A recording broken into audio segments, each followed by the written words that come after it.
Hey everyone, before we dive in, if you love real-life stories about family drama, betrayal and sweet revenge, hit that subscribe button and turn on notifications so you never miss an upload. We needed it worse than you did. That's what my brother-in-law sneered from across the living room, grinning like he just told the funniest joke in the world, while the rest of the family suddenly found their coffee cups super interesting. My fingers were still icy from the lake when I opened my banking app, thinking I'd just knock out a couple vendor payments. One refresh later, every single dollar I'd scraped together over the past 5 years was gone. Balance $0. Poof. Vanished. I looked up. He lifted his glass in a lazy toast, laughing like razor blades. They all thought I'd fall apart right there in the lake house. They were wrong. That wasn't the moment I broke. That was the moment I finally opened my eyes. Hey, I'm Harper. For most of my life I thought family was the one thing you could always count on, like a rock you could lean on without checking for cracks first. I grew up in Seattle in a little blue house that always smelled like fresh-cut wood and weekend pancakes. My parents owned a small neighborhood hardware store, the kind where people came as much for the gossip as the nails. They taught me to work hard, keep promises, and never take something that wasn't mine. My little sister Lily? Total opposite. She drifted through life like the rules were just suggestions. While I spent summers hauling boxes in the store, she chased parties, cute guys, and anything that sparkled under streetlights. Mom would sigh. Dad would chuckle. I'd cover for her, telling myself she'd grow up eventually. She didn't get the chance. Right after I turned 25, a drunk driver blew through a stoplight and took both my parents in the blink of an eye. The world didn't just crack. It caved in. A few days later we sat in some stuffy lawyer's office, hollow-eyed, listening to words we didn't want to hear. The house, the store, a modest savings account. When it was all split, Lily and I each got our share. I poured mine into the clothing boutique I'd been dreaming about since high school. Lily poured hers into Mason, the loud, charming guy who blew into her life like a hurricane with perfect teeth. The kind of dude who talks fast, laughs louder, and walks around like the world already owes him a trophy. 6 months later they were married. A year after that my bold, bright sister was quieter, smaller, always glancing at Mason before she opened her mouth. I noticed. She denied it. He just wants us to be secure, she'd mumble, eyes on the floor. The lake house weekend was supposed to be a family reset. Uncle Ted's big idea. I actually bought it. I packed snacks, cozy sweaters, and that stupid, hopeful feeling you get when you want to believe people can change. When I rolled up to the dock, the sun was dancing on the water like nothing could go wrong. My cousin Sophie hugged me the second I stepped out of the car and whispered, "Brace yourself." Inside I tried to act normal. Smiled, passed the chips, laughed at the right times, but Mason's laugh filled every corner of the house like smoke. Every time Lily looked at me, her eyes screamed something she couldn't say out loud. The air felt heavy, like a thunderstorm that hadn't decided whether to break yet. The first clue was tiny. So tiny I almost ignored it. My laptop was on the dresser exactly where I'd left it when I went downstairs to help Sophie chop onions. When I came back up, the screen was tilted a couple inches to the left, and the charger was plugged into the wrong port. Someone had moved it. Someone had opened it. The keyboard was still warm. Browser history. Spotless, not empty, wiped clean. Goosebumps shot up my arms. I told myself I was being paranoid. My gut said otherwise. That night while everyone played cards, I tried to approve a normal payment for the shop. Red banner declined. I tried again, same thing. Weird, but glitches happen. I didn't panic yet. The next morning Sophie called while I was still half asleep. Her voice was tight. "Harper, the vendor payment bounced again. And your account? It's showing insufficient funds." My stomach dropped through the floor. I opened the app before she even finished the sentence. Zero. Every penny I'd saved for 5 years, gone overnight. I walked into the kitchen like a zombie. Coffee brewing, forks clinking, people laughing. It all sounded a million miles away. I heard myself say, "All my money's gone." Dead silence. Uncle Ted stood up. "Gone? What do you mean gone?" I held up my phone. "Transferred out. All of it. Overnight." Gasps. Whispers. Sophie ran over and grabbed my hand. Only 2 people didn't move a muscle. Lily staring into her coffee like it could swallow her whole, and Mason leaning back in his chair, arms folded, face blank. I looked straight at him. You were near my laptop yesterday. Were you in my room? Lily's head snapped up. Are you seriously accusing my husband right now? Mason let out a short, ugly laugh. Maybe your business partner screwed up. Or maybe you just don't know how banking works. Show us your statements then, I fired back. If everything's fine on your end. His smirk twitched. I don't owe you anything. Funny, I said. If you were innocent, you'd be the loudest one in here. Then he leaned forward, voice cold as ice. We needed it worse than you did. The room exploded, shouts, disbelief, but I barely heard it. Something inside me locked into place, hard and sharp. This wasn't an accident. This was planned, personal, and I wasn't scared anymore. Next thing I knew, I was sitting down. Legs shaking, palms ice cold, but my mind crystal clear. Shock's funny like that. It burns away all the noise until only truth is left. Mason tapped his glass, totally relaxed, like he'd already won. That smug little rhythm lit something inside me.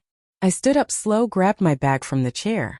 His eyes flicked to it just for a second, but I saw it. I looked right at him. Then you really won't mind what happens next. The room went so quiet you could hear the fridge hum. Mason shot to his feet, chair screeching.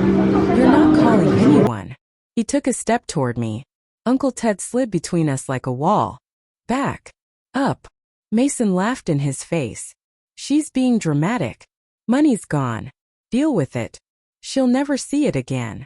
The way he said it, no bluff, just pure confidence, told me everything. He was used to people staying quiet. Lily finally stood, voice cracking. Mason, please. He grabbed her wrist like a leash and yanked her next to him. My stomach turned. Lil, I said softly. What's actually going on? Her eyes met mine, terrified, trapped. She opened her mouth. His grip tightened. We're leaving, he barked. Get your stuff. Nobody's going anywhere, I said, calm and clear. Not until I get every penny back, or until the cops get here. He barked out a laugh. The cops? Go ahead, call them. Tell them you lost your savings. See if they send someone before Christmas. He thought he still had control. He had no idea the game was already over. 6 months earlier, after someone tried to hack the shop's network, I'd installed a quiet little security program on my laptop. It snapped photos of anyone who touched it, logged every keystroke, saved device IDs, timestamped everything, and stored it all off-site. If someone used my computer in the middle of the night, I had the proof. I pulled my phone out. Mason lunged. Uncle Ted blocked him again. You won't mind what's coming next, I repeated, softer this time. I dialed 911. Gave my name, the address. Ongoing financial fraud. My voice didn't even shake. Mason waved his arms like I was putting on a comedy show. Unbelievable. Calling the police over money you lost. I hung up. We'll wait. He spun to Lily. Pack. Now. She didn't move. Her knuckles went white, gripping her sweater. Lil, I said gently, just tell the truth. She looked from my steady eyes to his panicked ones. He grabbed her arm again. Don't say a word. Sophie stepped forward. Let her speak.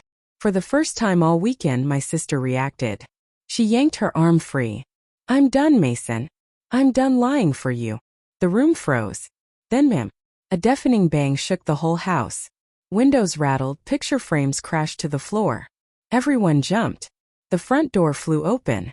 Heavy boots on hardwood. Portland police. Nobody move. Mason's smirk died. 3 uniforms stormed in, followed by a woman in plain clothes, Detective Reyes, holding a folder. I stepped forward. That's me. Harper. She nodded. Your bank's fraud team flagged massive transfers. We traced multiple logins from this exact address. Mason found his voice.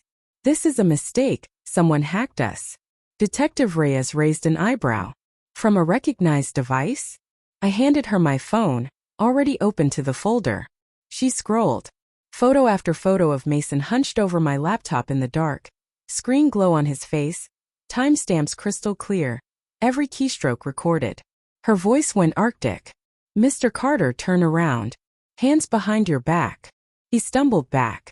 Wait, no, this is insane. 2 officers grabbed him. He thrashed. Lily. Tell them I didn't. But Lily was standing next to me now, tears rolling chin high. "You did it," she whispered. "You know you did." He screamed at her the whole way out, wedding ring clinking against the cuffs, threats echoing down the driveway. Then the house went completely still. Aunt Claire was crying quietly. Uncle Ted exhaled like he'd been holding his breath for years. Sophie squeezed my shoulder. Lily collapsed into my arms. Not broken, just free. "I'm so sorry," she sobbed. "I should have told you. I was scared." "It's over," I said, holding her tight. "You're safe." Detective Reyes came back a minute later. "With this evidence you'll get nearly everything returned, and he's not going to bother anyone for a very long time." The lake house felt lighter the second he was gone, like the walls themselves could breathe again. A week later the bank had reversed almost every transfer. Fraud protection covered the rest.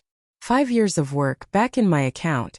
Lily filed for divorce, crashed at my place, and filled my apartment with the smell of midnight cookies and 1,000 quiet, "I'm sorry's."